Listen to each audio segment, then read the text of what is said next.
You're watching American Trends. I'm Mary Burt-Godwin, and I'm rocking out to the music that was made especially for this show by the one and only Mr. Brad Rambur, our cybersecurity expert, resident musician, pilot, air guitarist, airplane pilot, and air guitarist. I love it. There you go.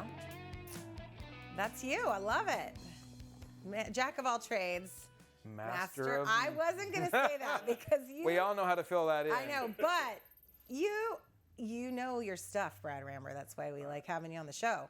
Bless you. For our special segment of What the Tech. Here's what I know. You're wearing my San Diego State colors. Hey, San Diego State. Those young men got to the national championship game. First time ever. That was huge. amazing. Yeah. I mean, I was at a dance competition over the weekend, and I had it on my feed because I couldn't watch it, and I was refreshing. And this lady next to me, right at the very end, this lady next to me screams bloody murder, and I thought, and I realized that we had won in that last second shot, and she was an alumni anyway. And my whole entire Facebook feed was Aztecs because, you know, I'm a San Diego native, so it was big for, I didn't go to the school. Did you go? I did. Well, congratulations. Fist bump for that. Well, to them, lots of hard work and some pretty impressive stuff. And we Americans, we love an underdog story. So, we do. I do. It was a great. I was raised, my dad was always rooting for the underdog.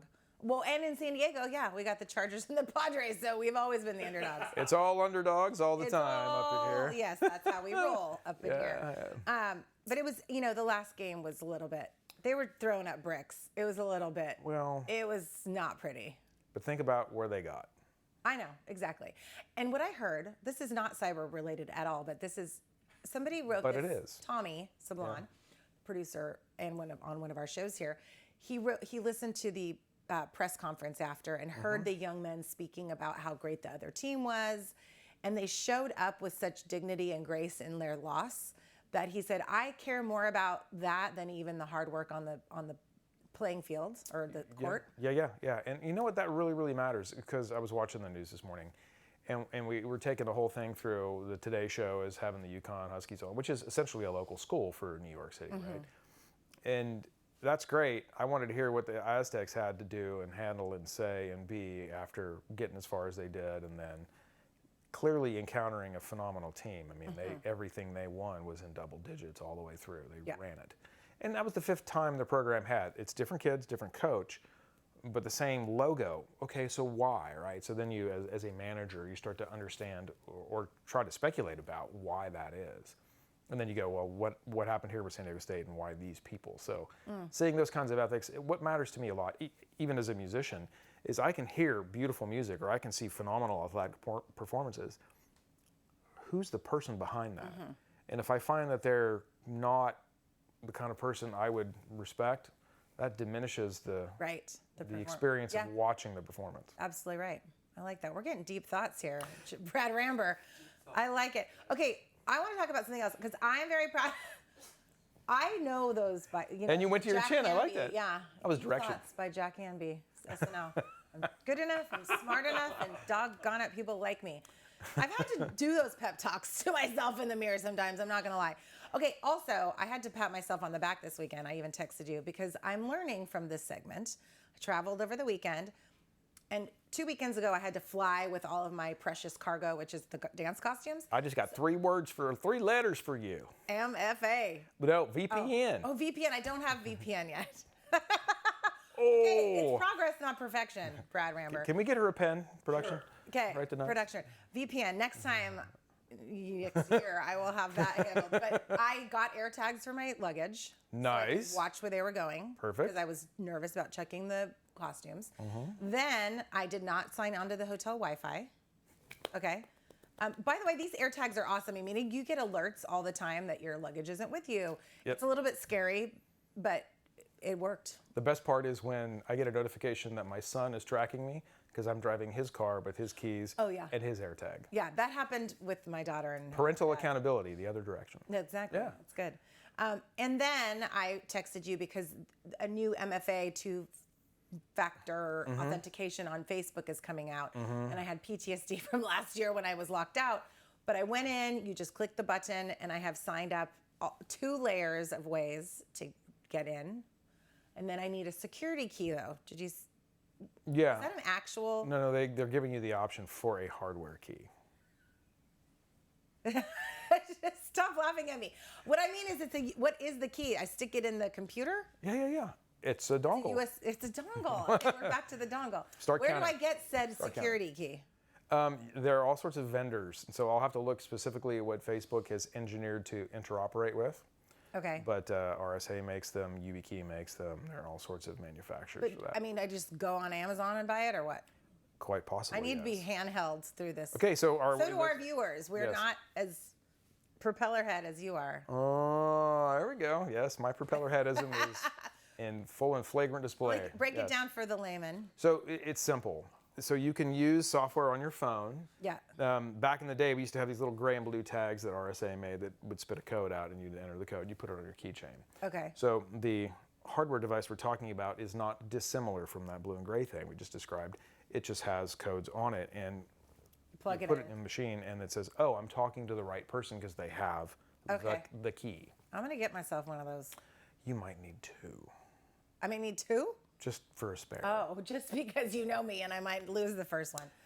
Okay, so those are all things that I've learned on the show. AirTags to get your stuff, track it all. Do not go on the hotel Wi-Fi. And have your two-factor authentication turned on. And now that we've gotten that far, the next measure in the song is VPN. Okay. So we're going to have to work on that because I still don't even understand what that means.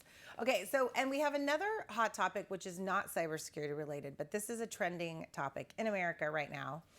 Because yesterday I saw that, or earlier this week, Leonardo DiCaprio in a suit in a courtroom testifying in a trial. So this is a big trending thing, and it has to do with Praz Michel of the Fugees. Oh, there's the. I was reading an article saying that the jurors had been previously like sleeping and really bored in the juror box, and then all of a sudden they perked up when he walked in. But this is having to do with a Malaysian businessman who allegedly stole billions of dollars from a Malaysian sovereign wealth fund. And it's tied to Leo because some of the money went to go to fund Wolf of Wall Street. And some of his and some other charity projects. Projects. So what's going on here? Is he, because he was a witness for the prosecution, so he's kind of trying to clear his name?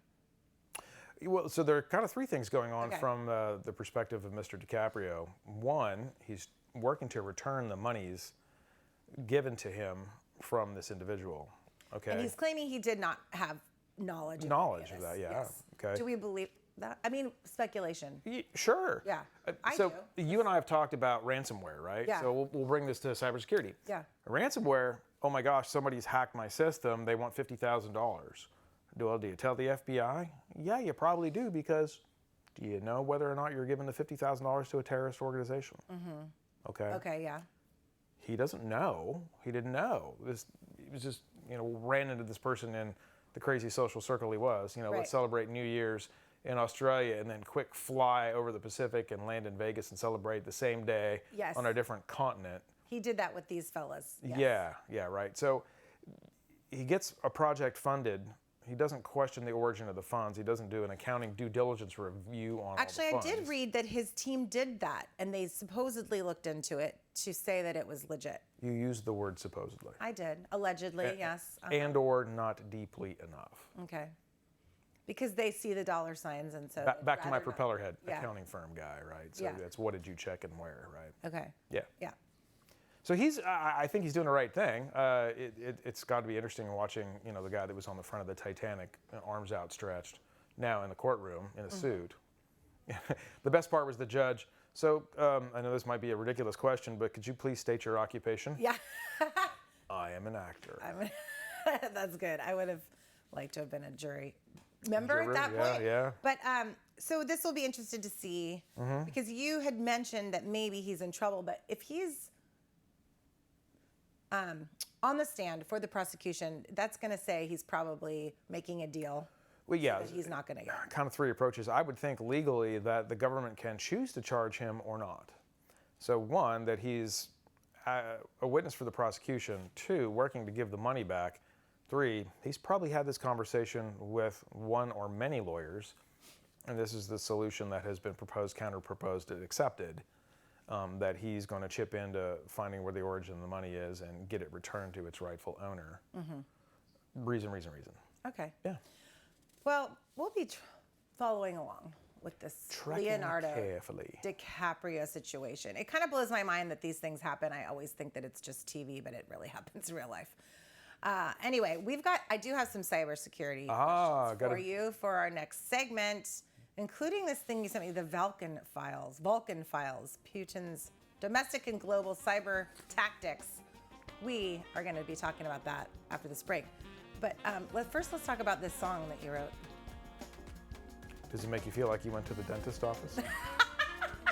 Is that what you wrote it for? Or an elevator? It does, a little bit, yeah. That's what it's for? I'm hearing 2 songs right now, so it's a bit like listening to an Edgar Varese composition.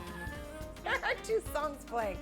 Okay, well, we're going to go out with some music from Brad Rambur, and then we're going to be right back talking about the Vulcan Files and all sorts of cybersecurity issues right after.